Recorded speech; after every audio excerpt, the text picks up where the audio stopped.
Sabemos que niñas y niños están expuestos a mensajes sobre su cuerpo y su valor desde muy temprana edad, y el acceso a la pornografía está cambiando la forma en que entienden el sexo, las relaciones y su identidad. Desde la infancia se nos enseñan roles muy marcados.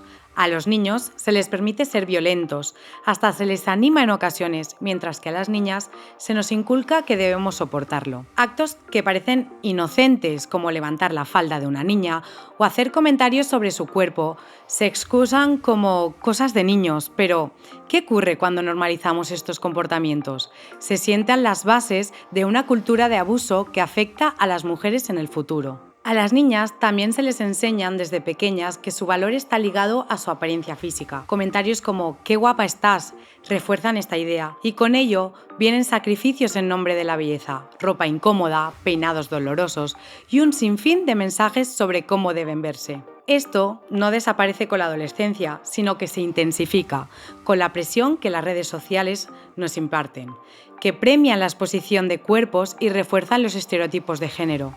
Las chicas terminan atrapadas en una dinámica donde su valor parece medirse en likes y comentarios. Uno de los grandes mitos del patriarcado moderno es la idea de que la cosificación y la hipersexualización son empoderamiento. Escuchamos a menudo frases como «yo me muestro como quiero porque me empodera», pero ¿por qué esta presión recae solo sobre las chicas? ¿Por qué no se exige lo mismo a los chicos? Esta visión sigue explotando el cuerpo de las mujeres bajo la fachada de libertad. La pornografía también juega un papel clave, aunque se trate como algo normal en la adolescencia. Perpetúa ideas tóxicas sobre el género y la sexualidad, normalizando la violencia y la explotación sexual. Es preocupante que cada vez más menores accedan a este tipo de contenido sin ningún control. Este episodio nos invita a reflexionar sobre cómo hemos llegado hasta aquí y qué podemos hacer para cambiarlo. La educación es fundamental. Enseñar desde temprana edad respeto, empatía y equidad. No basta con retrasar el acceso a la pornografía o a los smartphones.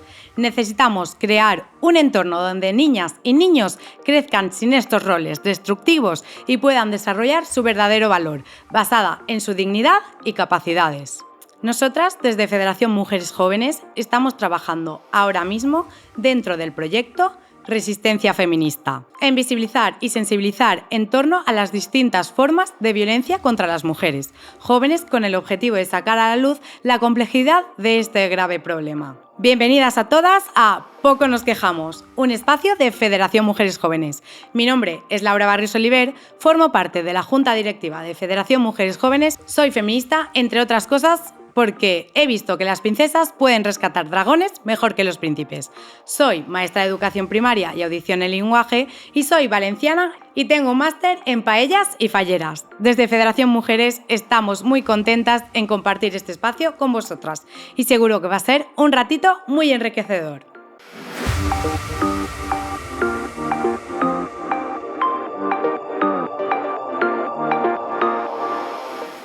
Hoy tenemos la suerte de tener a dos súper invitadas, son dos personas muy especiales, Natalia Díaz y Roma de las Heras.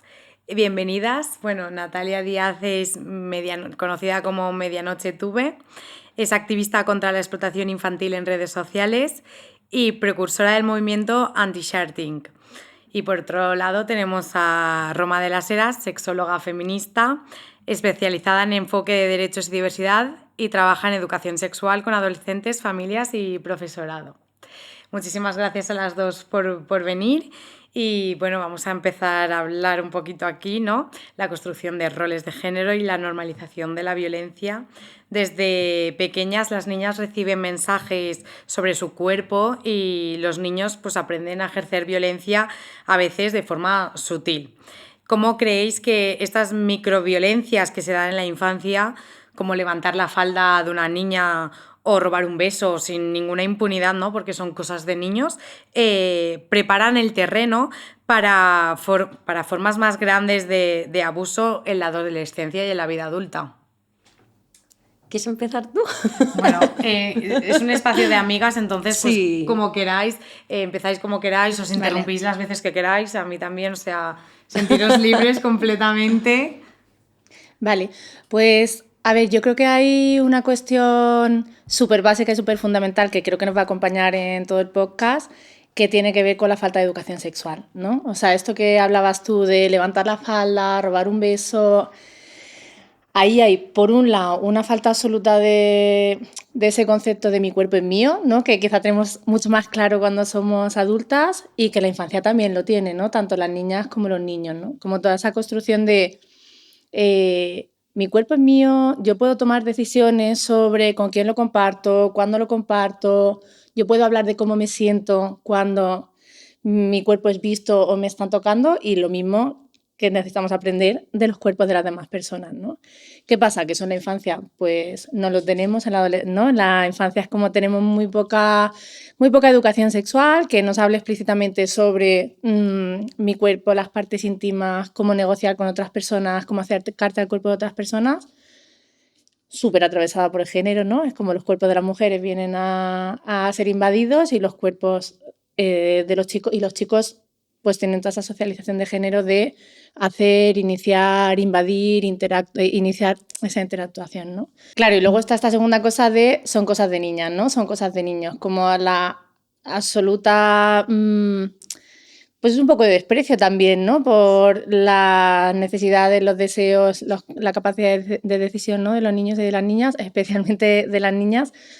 Y luego eso choca mucho cuando hablamos de educación sexual con cómo queremos que luego en la adolescencia todo el peso que se pone en las chicas, ¿no? De tú tienes que ser capaz de conocer tus límites, de poner tus límites a las demás, de decir lo que te parece bien y lo que te parece mal, de no hacer cosas por presión social. Y es como, claro, pero en la infancia nadie le da importancia a cuando tú decías sí, cuando tú decías no, cuando tú decías estoy incómoda, esto no lo quiero, a tu lenguaje corporal. O sea, yo creo que en eso también tenemos muchísimo trabajo, ¿no? No solo en cómo acompañamos a decir y a escuchar, sino a leer el cuerpo, todo el lenguaje corporal de incomodidad, de invasión física. Totalmente. Mira, yo ahora estabas diciendo esto de la educación sexual y yo me doy cuenta de que yo tengo 45 años, soy bastante mayor que vosotras y yo, no, si ahora hay poca, tú imagínate, entonces no había nada, nada. Y mis hijos, que ahora ya, pues el mayor tiene 26, a lo mejor las charlas de educación sexual en el cole se basaban en poner un preservativo y ya está, y no explicaban nada más.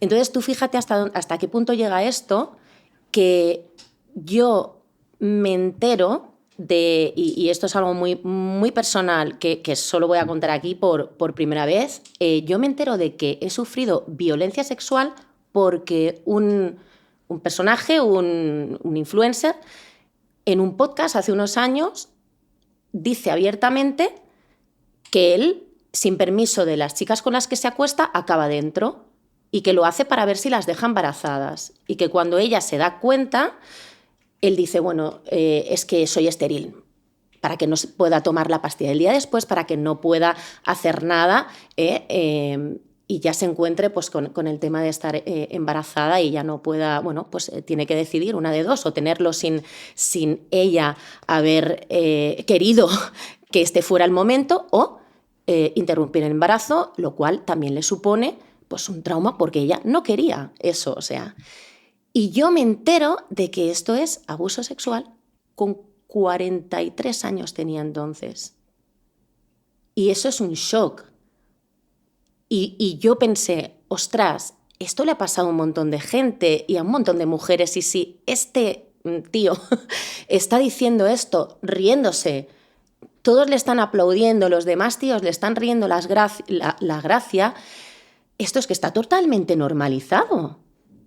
Y es tan importante la educación sexual en ese sentido, no solo ya para saber poner un preservativo, es para que nosotras sepamos identificar cuándo están abusando y cuándo no, porque hasta incluso en esas líneas está, o al menos yo lo tenía como muy difuso, ¿no? Siempre te culpas de muchas cosas como mujer, porque la culpa siempre recae sobre ti, porque la que te has quedado embarazada eres tú, y la que lleva el bombo, que se decía en aquel momento, eras tú, y la que tenías que enfrentarte con todo el barrio que te señalaban y tal, eras tú, y él no. Él no. Y de hecho continuamos cuando ya tu hijo nace y te tienes que hacer cargo tú. Y bueno, y así podríamos seguir, ¿no? Y al final es una cultura de la violación, una cultura del machismo, una cultura de hasta incluso la pedofilia, que ahora hablaremos también de ello, porque hay cultura de la pedofilia, que de verdad creo que se necesita muchísima educación desde las aulas y desde casa y desde cualquier lado. Hablando un poco pues de esto de que pues quieren tener sexo sin condón, ¿no? Sin preservativo, pues lo podemos ligar un poco al hecho de la pornografía, ¿no? Que ahora está más accesible que nunca y a lo mejor por esto mismo ellos deciden, pues como en el porno no se ve en ningún momento que el hombre se ponga un condón, pues a lo mejor por eso podríamos ligar que ahora cada vez más la pornografía es más accesible que nunca y sabemos que pues los jóvenes están expuestos totalmente a esto. ¿Cómo creéis vosotras que influye la pornografía en la forma en que los adolescentes entienden las relaciones y el sexo? Pues a ver, yo trabajo con adolescentes, ¿no? Vamos a las aulas todos los años y hablamos de esto, porque para mí es uno de los temas más interesantes, que es los chicos y las chicas están accediendo a la pornografía. Una cosa importante es que la mayoría de los primeros accesos ni siquiera es voluntario, o sea, tú te encuentras, recibes pornografía sin estar buscándola, ¿no? Porque estás buscando cualquier cosa y te sale vecinas en tu zona, porque te han pasado en un grupo, jiji, jaja, o sea que los primeros contactos son incluso involuntarios, ¿no? Y a la vez ocurre que las personas adultas, hablo de familias, profesorado, nosotras mismas, ¿no? Las profesionales, nos cuesta muchísimo abrir esa conversación con ellos y con ellas, ¿no? Muchísimo. Por pudor, por desconocimiento. Tú decías, Natalia, pues yo tengo 45 años y resulta que la educación sexual que he tenido yo es X, ¿no? Pues ahora vemos que le estamos pidiendo a las personas adultas, sea familias, sea profesorado, que acompañen en esa relación con la pornografía o con la sexualidad, cuando son una generación que ha recibido muchísima menos educación sexual y para lo que no están formados, ¿no? Ni formadas, que esa es una de nuestras grandes demandas. Entonces, yo voy a las aulas, ¿no? Y abrimos esta conversación con ellos y con ellas. Y hay un montón de cosas que tienen clarísimas, ¿no? Cuando les preguntas, ¿en el porno se puede aprender sobre sexo? ¿No? Abiertamente, así. ¿Qué pensáis? Pues te dicen, pues aprenden un montón de cosas que no nos gustan nada, ¿no? Que es la violencia contra las mujeres, que es que los cuerpos que aparecen, pues te lo dicen con otras palabras, ¿no? Pero que los cuerpos que aparecen no son cuerpos que se parecen a los de la gente de a pie, pues un montón de cosas, ¿no? Que aparece violencia, que son, bueno, pues un montón de cosas que nosotras luego le ponemos estas palabras, pero que ya lo ven, ¿no? Y a la vez también te cuentan, vale, pero es que ¿cómo aprendes si no? O sea, como a esa respuesta a ¿qué es el sexo? Que llegas en la adolescencia, parece que para todo el mundo es súper importante esta cuestión, ¿no? Especialmente para el mundo adulto, porque el sexo sale en todas las series, en las películas, el porno te llega antes de que busques, ¿no? Es como parece que esto, antes de que a ti ni siquiera te interese, al mundo le interesa muchísimo y es como, si no es ahí, ¿dónde? ¿No? Y a la vez entonces te cuentan, es como, vale, pero entonces sí puedes coger ideas, ¿no? O sea, que son conscientes de que hay un montón de cosas que no están bien y a la vez es como, vale, pero bueno, pues coges algunas ideas para esos primeros encuentros y ahí es como... Alguna referencia, ¿no? Tendré que tener, ¿no? ¿De qué se espera de mí, no? Cuando voy Exacto. a un encuentro... Y claro, ¿qué se espera de los hombres y de las mujeres? Son cosas muy diferentes, ¿no? Y además es muy interesante lo que tú has dicho de que te lo encuentras. Es que no es que los niños estén buscando, bueno, los menores estén buscando el porno, es que se lo encuentran. Y es tan fácil como hacer clic y ¿eres mayor de 18 años? Sí, por supuesto, claro. Y entonces clican y ahí lo que se puede encontrar, pues una cantidad de violencia impresionante, un trato vejatorio a la mujer, bueno, de todo o sea, lo que peor podrían aprender es ahí en el porno, ¿no? Y luego, claro, el trato que tienen hacia la mujer, ¿cuál es? Porque de ahí era pues lo que estábamos hablando anteriormente. ¿Qué trato es? Pues como, bueno, simplemente algo con lo que yo me desahogo y puedo tener sexo, pero da igual si la otra persona disfruta, da igual si la otra persona a lo mejor no está convencida, da igual si a lo mejor no consiente, da igual si... ¿no? Porque también tenemos como un concepto también del abuso o la violación como de algo como extremadamente violento, que sí, pero también está el tema de jolín, el otro día veía yo datos de Save the Children y me parece que era como un 12, un 13%, ¿verdad? De las menores que no lo hacían sin bueno, sin estar convencidas del todo, o sea, que no les apetecía. Y es como, bueno, no me atrevo a decir que no, porque tal, porque claro, es mi pareja y me está insistiendo y tal. Ese estigma de la sociedad. Exacto, y luego, claro, como tienen como esa referencia a eso que siempre se ha dicho, ¿no? De, bueno, pero cuando una mujer te está diciendo que no, en realidad es sí. ¿Sabes? Es que es verdad, todas estas cosas se nos han quedado y todo esto sigue apareciendo en películas, sigue apareciendo no solo en el porno, en películas y en no sé cuántas veces hemos visto un sexo que se basa únicamente en la penetración. ¿Cuánto daño ha hecho eso? ¿Cuántas mujeres calladas, sin atreverse a decir, oye, es que yo así no, pues no siento nada, ¿no? Y callan y se pasan toda su vida únicamente por complacer al hombre. Sí. Está, claro, vemos que la pornografía es como parte ya natural, ¿no? Del descubrimiento de la sexualidad de los adolescentes. Cómo la pornografía está moldeando las ideas de poder, violencia y el consentimiento. ¿Cómo lo veis vosotras? Vale, yo creo que ocurre una cosa que es que yo creo que todas las personas, tanto los chicos como las chicas, las personas adultas, ¿no? Las primeras exploraciones que hacemos de la sexualidad, pues vamos con muchísima vulnerabilidad, ¿no? También nos pasa cuando somos adultas, pero claro, en la adolescencia muchísimo más, ¿no? Te está cambiando el cuerpo, todo el pudor, toda la incertidumbre de si mi cuerpo se va a quedar así o no, si mi cuerpo se va a parecer a lo que yo quiero o no, si voy a ser deseado, si voy a ser deseada, si me van a aceptar, si me van a rechazar. O sea, yo creo que llegamos a esas primeras exploraciones con muchísima vulnerabilidad, ¿no? Entonces, claro, desde ahí, cada persona vamos a intentar, ¿cómo decir?, sostenernos en esa vulnerabilidad de alguna manera, ¿no? Y una de las maneras es, pues yo necesito saber un poco qué se espera de mí. ¿Qué tengo yo que hacer para no hacer el ridículo? Para dar la talla, para que la otra persona se quede contenta, para que mañana no me digan, tú eres lo de siempre, tú eres un calzonazo y a ellas... pues tú eres una guarra, ¿no? Esto es horrible decirlo, pero es que en los institutos todos los años, 2024, y el primer insulto que se utiliza contra las mujeres sigue siendo eres una puta, eres una guarra, etcétera, etcétera, ¿no? ¿Verdad?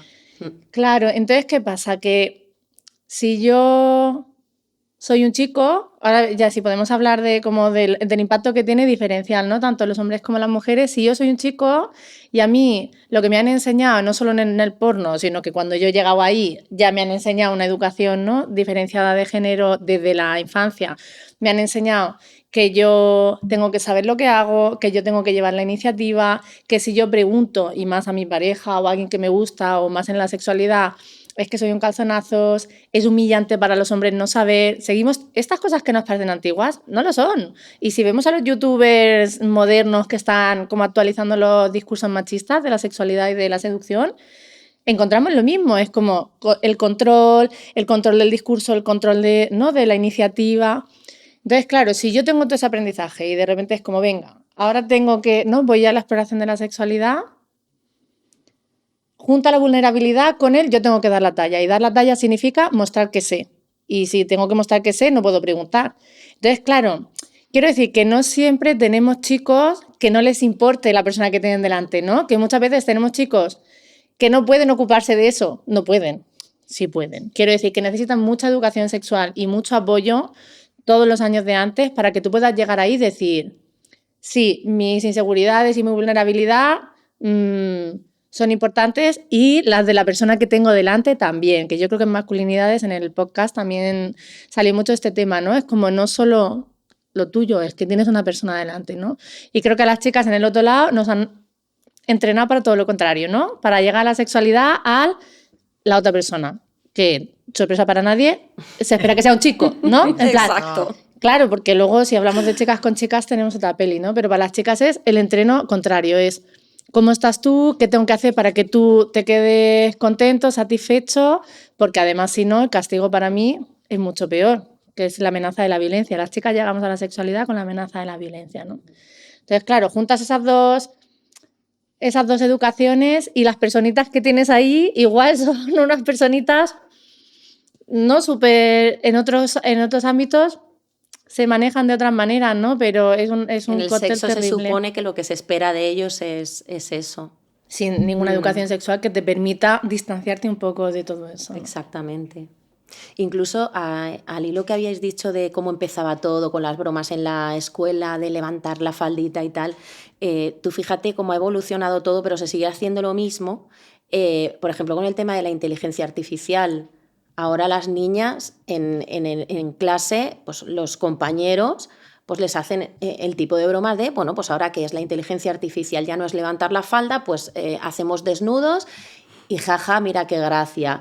Y es que es lo que una vez más volvemos a lo mismo, o sea, se necesita muchísima educación y lo que tú decías de que de ellos se espera algo, como que sean bueno, no, yo voy a hacer aquí yo tengo que ser el que sabe, yo tengo que ser el que haga la broma, yo tengo que ser, y de nosotras, pues es como que siempre, bueno, pues tenemos que ser como más, ay, jolín, ¿no? Como más sumisas, como más, y evidentemente este rol tiene que cambiar, pero por tantos ámbitos y empieza por cosas tan pequeñas, pero si te fijas siempre es así, o sea, son hombres haciendo desnudos con inteligencia artificial a mujeres, no son mujeres haciendo desnudos a hombres, es así, y es pues por este tipo de educación que bueno, que se está tratando de cambiar pues con gente como vosotras, pero que aún pues cuesta, porque parece como que esté todo en contra,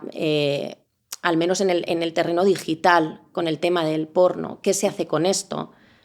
Si se puede educar, se puede concienciar, se prohíbe, no se prohíbe, si lo controlas, ¿cómo lo controlas?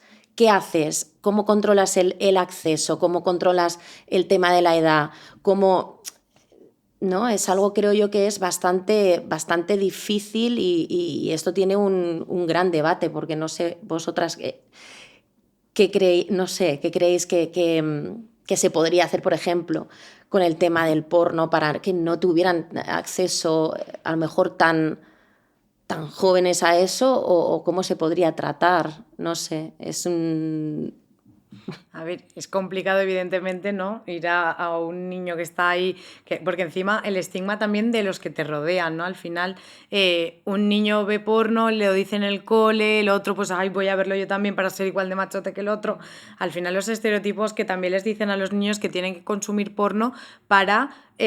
poder estar dentro de la masculinidad esta de los niños, que al final pues, es todo un vínculo, y para esto pues lo único que podría machacar esto es la educación, ciertamente, y porque al final no se trata tanto de no darle acceso a los smartphones a temprana edad, no, es educarles para que puedan utilizar bien esos smartphones, ¿no? Y un poco al hilo de todo esto, pues también a las mujeres se les dice, ahora hay una falsa realidad, ¿no? Que se le dice que sexualizarse es empoderamiento. Uf. Y esto pues a nosotras nos preocupa, porque no, el sexualizarse no es empoderamiento. El que tú te hagas una foto en Instagram medio desnuda, pues no te empodera más, no te hace más valiente ni más fuerte. Entonces queríamos pues preguntaros cómo podríais redefinir, ¿no? El concepto de empoderamiento para todas estas chicas jóvenes que ahora nos escuchan y que sí que les han dicho, pues como en OnlyFans, Instagram y tantas redes y tantas páginas que les dicen que son dueñas de su cuerpo y que por eso están empoderadas. ¿Cómo haríais para que esta lógica de cosificación y cómo lo haríais y qué les diríais a esas jóvenes para empoderarlas de otra forma, que al final... Yo veo el trabajo con las adolescentes igual que con las mujeres adultas, porque a veces miramos a las adolescentes como si las personas adultas, especialmente las mujeres y los hombres adultos, tuviéramos el mundo resuelto, ¿no? Y claro, y encontramos cosas que son muy parecidas de diferentes maneras, pero tenemos los mismos líos, ¿no? Y yo creo que en este tema del empoderamiento, en la sexualidad, creo que las mujeres hoy en día tenemos un follón tremendo. ¿Por qué? Porque tenemos narrativas contemporáneas sobre la sexualidad de las mujeres, ¿no? Entonces se espera de nosotras que exploremos un montón para ser modernas y para como explorar todas las posibilidades que tiene el mundo para ti, ¿no? Un poco capitalismo puro y duro de más, prueba, ve, ¿no? Como es esta cosa del consumo, de ir a todos sitios, de... Por otro lado, como ser una mujer moderna significa ser una mujer empoderada, que significa no ser lo que eran las mujeres de antes, ¿no? Y si las mujeres de antes pues tenían capadísimo todo el tema de la sexualidad, pues entonces para nosotras es como explorar todo ese mundo que no teníamos, que en parte hay una parte que es así, ¿no? O sea, yo sí que creo que hay una parte en la que las mujeres hoy en día podemos permitirnos explorar la sexualidad de una manera que antes teníamos muchísimo más castigo. Seguimos recibiendo castigo, pero ¿qué pasa? Que por otro lado seguimos teniendo todos estos discursos conservadores, ¿no? Es como eres una guarra, si no haces no sé qué, si te pones esta ropa, pero ahora lo nuevo es, pero si no te la pones eres una estrecha. Entonces, o sea, es imposible vivir en ese mundo de una mujer adolescente, joven o adulta sin que todo el rato te estén cayendo. Te lo pones para que te miren, ¿no? Si te pones esto es para que te miren, si no... Claro, totalmente.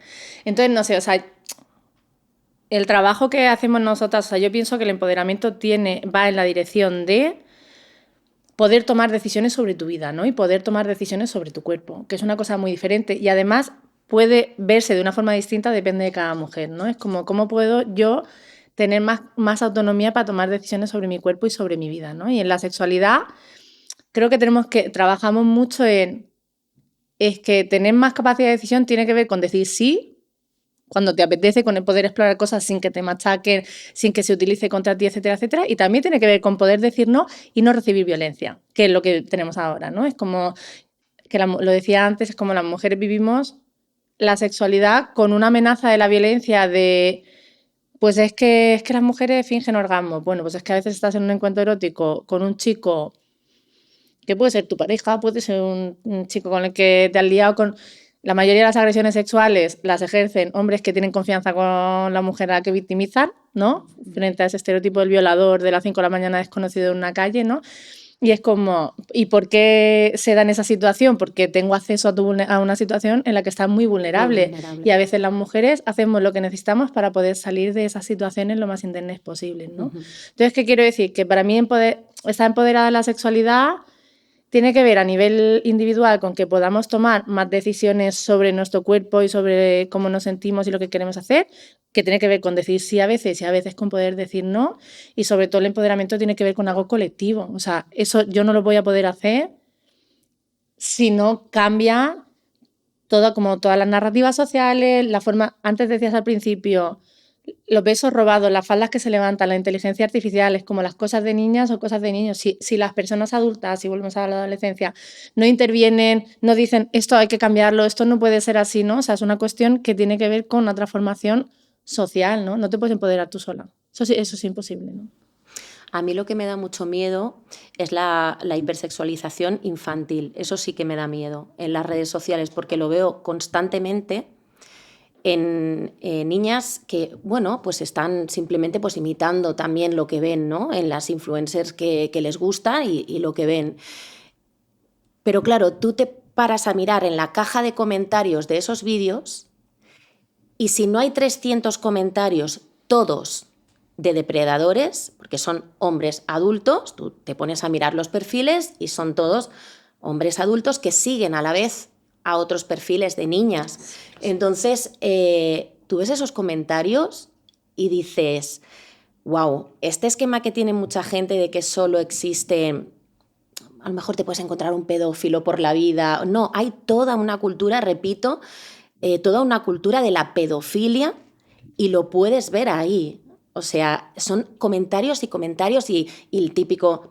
Claro, no son tampoco delito porque, bueno, son ambiguos, no están amenazando a esa niña y al final, pues, por mucho que denuncies, no llega a ningún lado, ¿no? Pero desde si tiene la docena me aviento a la condena, con cremita entra mejor. Son temas que debemos de tener muchísimo cuidado porque, claro, una cosa es pues, lo que nosotras hagamos, como nos dé la gana de vestirnos, etcétera, y la sexualización en mujeres adultas, ¿no? Y podríamos debatir mucho, pero en niños y en niñas, sobre todo, yo creo que deberíamos tener muchísimo cuidado y no se trata de que una niña no pueda bailar, no se trata de que una niña no pueda ir con un pantaloncito corto en verano y una camiseta, se trata de adoptar actitudes que resultan atractivas hacia este tipo de hombres porque las han aprendido y porque les han dicho que se tiene que comportar así desde bien pequeñas. Entonces, automáticamente esto también forma parte de una industria, creo yo, porque se da más visibilidad a este tipo de vídeos, lo consumen pues este tipo de señores y hasta incluso ahora hay mira, informes internos de Meta, que tú fíjate el dato que os voy a dar, informes internos de Meta que dicen que desde que, ¿se pueden decir nombres de plataformas? Sí, claro. En Instagram, que es una plataforma que, bueno, que normal y corriente, fotografías, tal, vale. Desde que pusieron la suscripción de pago, se está viendo que cada vez más depredadores contactan con estos padres y madres de estas niñas para pedirles fotografías íntimas. Y se las dan. O sea, y se las dan. No pueden, evidentemente, pedir explícitas, ¿vale? Desnudos y tal, pero bueno, la niña en leotardos, la niña con ropa con un maillot de danza, la ropa, bueno, pues las niñas sexualizadas. Y es un negocio al final. Entonces, creo que con los niños y con las niñas sobre todo debemos tener muchísimo cuidado, que al final, pues bueno, nosotras, porque lo que hablábamos, ¿no? Que tú decías, no es solamente un tema de menores, también el tema de la sexualización en mujeres adultas, ¿no? Totalmente de acuerdo. Pero con el tema de las menores, de las niñas, ojo, cuidado, porque estamos creando toda una industria que siempre ha existido por otro lado, porque es la industria del cine, la industria de la televisión, la industria de los spots publicitarios, pero ahora con redes sociales es muchísimo más. En los datos de abuso sexual en la infancia, ¿no? Que tenemos, infancia y adolescencia, por cierto, que este concepto que tenemos no nos ayuda tampoco, ¿no? Porque hablamos de personas menores de edad, entonces hablamos de infancia y adolescencia, que son súper contundentes, ¿no? O sea, los datos que tenemos a nivel nacional y a nivel internacional son 1 de cada 4 niñas o chicas, o 1 de cada 5, depende de los estudios, y 1 de cada 7 chicos, ¿no? Esos son los datos que tenemos que son espeluznantes, ¿no? Entonces, claro, o sea, es el mundo en el que vivimos. La mayoría de victimarios, por supuesto, son hombres más mayores y hombres adultos, ¿no? Que ejercen esta violencia sexual porque tienen impunidad para hacerlo, ¿no? Que eso es lo que decimos una y otra vez. La violencia sexual la ejercen porque tienen impunidad y porque tienen silencio, ¿no? Y por impunidad no me refiero solamente a impunidad jurídica, que por supuesto, porque además para denunciar un abuso sexual cuando lo has vivido siendo un niño o una niña o siendo adolescente es muchísimo más difícil, muchísimo más complicado. Tenemos puesto estas cosas del síndrome de alienación parental. Bueno, para un capítulo, ¿no? De violencia institucional y jurídica contra víctimas de violencia sexual.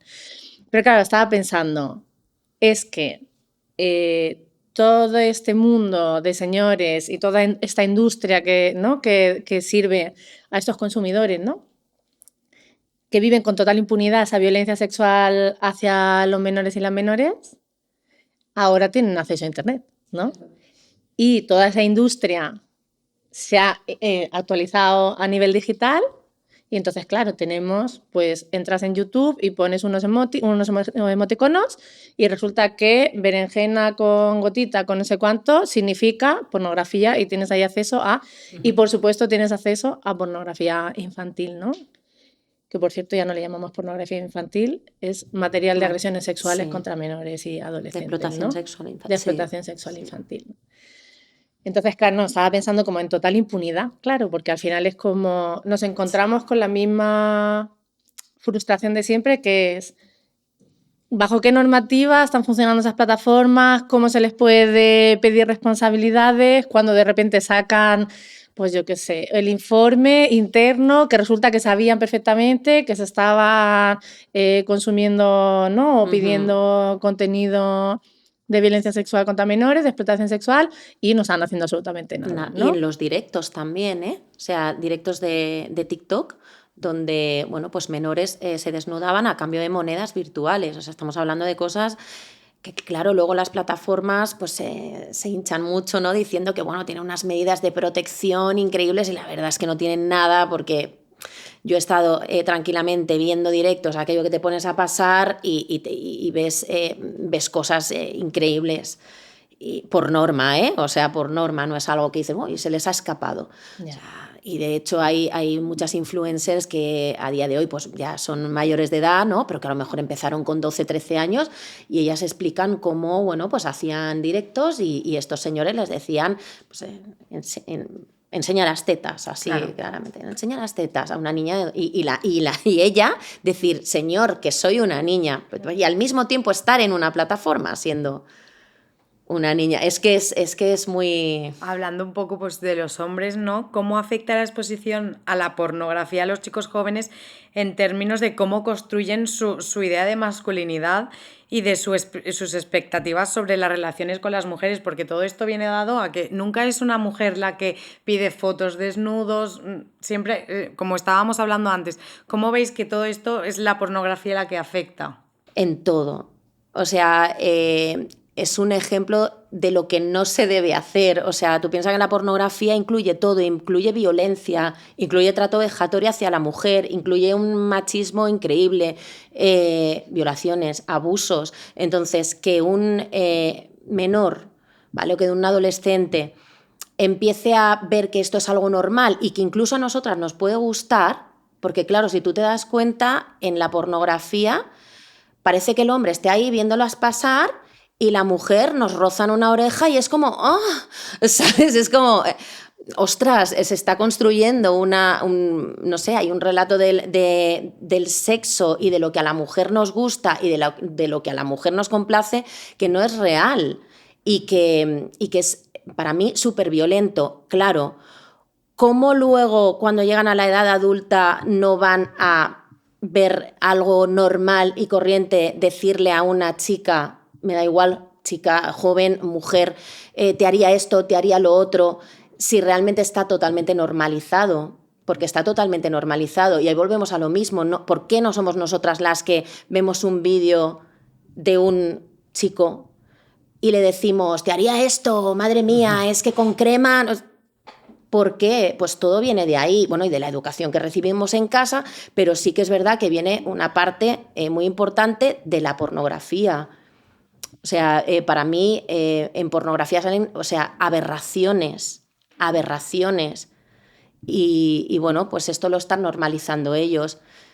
Supongo que depende también de nosotros, pues eso, esta educación sexual y el explicarles que esto no es lo normal, que realmente ni a nosotros nos gusta, ni ellos van a disfrutar tampoco, porque también luego hay como mucha frustración y a la hora de relacionarse con otras chicas de su edad, es como que no, yo solo puedo ver eso a través de la pantalla, pero a la hora de tener relaciones afectivas o incluso relaciones sexuales, como que pues desarrollan este tipo de imposibilidad o incapacidad de tener una relación normal con una mujer. Y claro, si eso es desde la adolescencia, imagínate cuando llegas a la edad adulta, ¿no? Depende un montón, ¿no? Cómo va a afectar a cada chico la construcción de su identidad, ¿no? En la parte de género, su construcción de la masculinidad y en su relación con el sexo, con la intimidad, las relaciones afectivas, va a depender muchísimo de la educación sexual que tenga, ¿no? O sea, de todo el acompañamiento que haya tenido en todas las demás partes, ¿no? En la sexualidad, en la construcción de quién eres, en la relación con el grupo, ¿no? Con todas estas cuestiones. Que es como, o sea, no creo que todos los chicos que han tenido este consumo de pornografía van a tener estas mismas conductas, ¿no? O esas mismas creencias, esas mismas actitudes, pero sí que creo que dejar a la infancia y la adolescencia sola en materia de sexualidad, de vulnerabilidad, de intimidad, de todas estas cuestiones, lo que hace es que busquen respuestas donde pueden. Y las respuestas que da la pornografía son muy burdas. Son muy burdas. Y las respuestas que te da el grupo, claro, pasa una cosa. En la infancia ya estamos aprendiendo el género, ¿no? O sea, estamos aprendiendo a ser chicas y aprendiendo a ser chicos, eso está claro. Pero cuando tú entras en los grupos, pues aún jugamos más los chicos con las chicas, aún no está como esa diferenciación tan clara, ¿no? Aún no hay tanto pudor sobre el cuerpo, sobre el desnudo, ¿no? A lo mejor pues tienes a los críos, a las crías que se quitan la ropa porque les da calor en verano, estas cosas, ¿no? Nos vamos acercando a la adolescencia y todo eso desaparece, ¿no? O sea, llega el pudor sobre el propio cuerpo, a la vez que la curiosidad por cómo están cambiando los cuerpos de las demás personas y cómo puedo yo acceder a información sobre todas estas cuestiones de cuerpo, y a la vez pasa esta cosa tan fuerte que es que la pertenencia al grupo, la adolescencia pasa de la familia o se abren los grupos de pares, ¿no? Y los grupos de pares resulta que, para sorpresa de nadie, son las chicas muy chicas, los chicos muy chicos y el grupo de gente que no encaja en un lado o en el otro, que eso, entras al instituto y lo ves, ¿no? Las chicas muy chicas, los chicos muy chicos y la gente que no encaja, ¿no? Entonces, ¿esto qué quería decir? Que la construcción de la identidad, que esa pregunta que te haces en la adolescencia, que nos hacemos a lo largo de toda la vida, pero que es tan fuerte, ¿no? De ¿yo quién soy? Ya no soy yo esta criatura que era hija de mi padre, mi madre, ¿no? De mi familia, o la estudiante en el colegio, sino es como yo en el mundo, ¿quién soy? ¿Yo qué pienso? ¿Yo cómo me ve el resto de la gente? Pasa esta cosa que para los chicos es cómo me ven los otros chicos. Y eso para mí es crucial, ¿no? Es como cómo podemos acompañar a la chavalada para que cuando llegue ese momento la respuesta a esa pregunta pueda ser mucho más flexible y mucho más abierta. Porque la respuesta en temas de sexualidad es ser un chico significa tener muchísimo deseo sexual y expresarlo muchísimo, una cosa que trabajamos muchísimo en la educación sexual. Pues es que va a haber gente que le va a llegar antes y gente que le va a llegar después. Y tú puedes ser un chico y no tener como... Hay un montón de chicos que no entienden por qué todo el mundo está tan enganchado con ese tema del sexo. Pero ¿qué pasa? Que ser un chico en la adolescencia es invadir a las mujeres, hablar sobre las mujeres, comentar sexualmente sobre las mujeres, aunque a ti eso te dé absolutamente igual. Sí. Y sobre todo, no ser marica, ¿no? Exacto. Con todo mi amor, ¿no? O sea, la homofobia, la bihomofobia que está ahí atravesada. Ahora imaginemos pues un futuro en el que los niños y las niñas crezcan sin estos estereotipos tan destructivos. ¿Qué tipo de cambios os gustaría, así brevemente, ver en nuestra cultura y en la forma en que abordamos el género y la sexualidad? ¿Y qué pasos concretos podemos tomar para acercarnos a esa realidad? A mí me gustaría, sobre todo, muchísima más educación sexual, que era lo que hablábamos, que creo que es súper importante en las aulas. Me gustaría también, como decías tú, ¿no? Más educación sexual también para los padres, para que nosotros podamos, desde casa, educar a nuestros hijos, porque si nosotros no hemos recibido esa educación, al final es como, bueno, te sientas ahí en el sofá y las abejas, las flores y poco más. Y no sabes ni por dónde empezar, ¿no? O sea, yo por suerte, a pesar de no haber recibido pues, una educación sexual, porque no la recibí ni en casa ni en la escuela, luego tuve a mis hijos muy joven y me informé sobre ello, ¿no? Y si necesitaba un cuento, pues necesitaba un cuento. Si necesitaba un libro y cada uno necesitará sus herramientas, pero sobre todo que las haya. Que haya libros, que haya cuentos sobre esto, que haya charlas como aquí ahora. Eso es lo que me gustaría en un futuro, que hubiese más de lo que yo no he tenido y de lo que a la vez mis hijos tampoco te creas que han tenido tanto, ¿eh? Sí. Y son jóvenes, pero tampoco te creas que tenían tanto. Y eso es lo que me gustaría. Y sobre todo, en el tema de la pornografía, ostras, es que yo lo considero muy dañino. Creo que se debería hacer algo respecto a esto. Sé que se está mirando a nivel europeo, ¿vale? Sé que hay un plan. Bueno, por algo se tiene que empezar, pero creo que sí que es esencial que no se tuviese acceso a este contenido violento, porque al final es contenido violento, y si tenemos cuidado con los niños, con que no vean unos dibujitos que tengan su edad, ¿no? Estipulada, todo lo que vean en la tele, que si el horario infantil, que si tal, y luego de repente pueden acceder a este tipo de contenido fácilmente, encontrándoselo ahí como hemos explicado, ¿no? Anteriormente, como decías tú, es que sale, es que es así, sale y punto, no hay que hacer nada, ni meterte en la dark web, ni absolutamente nada. Pues creo que con esto se tendría que hacer algo también, pero sobre todo muchísima educación y muchas charlas como esta.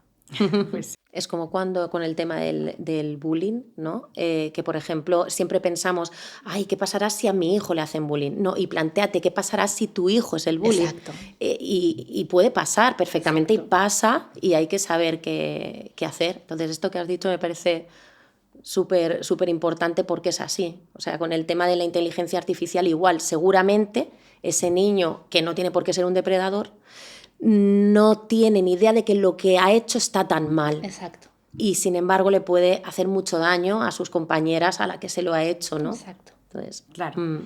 Bueno, y ya finalmente, que ya llegamos al final, para nuestras oyentes que nos están escuchando, especialmente las generaciones jóvenes, ¿qué mensaje clave os gustaría dejarles sobre cómo pueden resistir a la pornificación y construir relaciones más sanas y libres de violencia? Una frase muy breve para ayudarlas a que se empoderen y dejar de lado estas cuestiones. Fíjate, yo creo que lo que les diría es, la gente adulta está ahí para ayudarte y tienes derecho a que la gente adulta te ayude. Si tú pides ayuda a una persona adulta y no te ayuda por lo que no sabe, no reacciona de una manera que te culpa a ti, lo que sea, pide ayuda a la siguiente persona adulta hasta que lo encuentres, porque es tu derecho. Entonces, todo aquello que te haga sentir mal, pide ayuda, porque la gente adulta está ahí para ayudarte. Pues sí, totalmente. Es que yo diría eso. Es que realmente si hay algo que a ti te hace sentir mal, que no te hace sentir cómoda, que tú no estás segura de querer hacerlo, pues eso, pedir asesoramiento, pedir ayuda y sobre todo tener también la facilidad de poder dirigirte a personas adultas que lo hagan. Si no es en la escuela, pedir ayuda también en casa y que a lo mejor tus padres, pues lo que decíamos anteriormente, quizás no saben en un principio cómo hacerlo, pero se informarán y aprenderán y entre todos yo creo que podemos hacerlo. Pero sobre todo eso, sí, que no se sientan solas y que busquen también acompañamiento. Y también, sola no puedes, con amigas sí. Exacto. Me encanta. Y con esto ya llegamos al final de este episodio. Muchas gracias, Roma. Natalia, muchísimas gracias a las dos. También a nuestras oyentas. Esperemos que hayáis disfrutado tanto como nosotras de estas conversaciones y no olvidéis seguirnos en nuestras redes, @Federación Mujeres Jóvenes.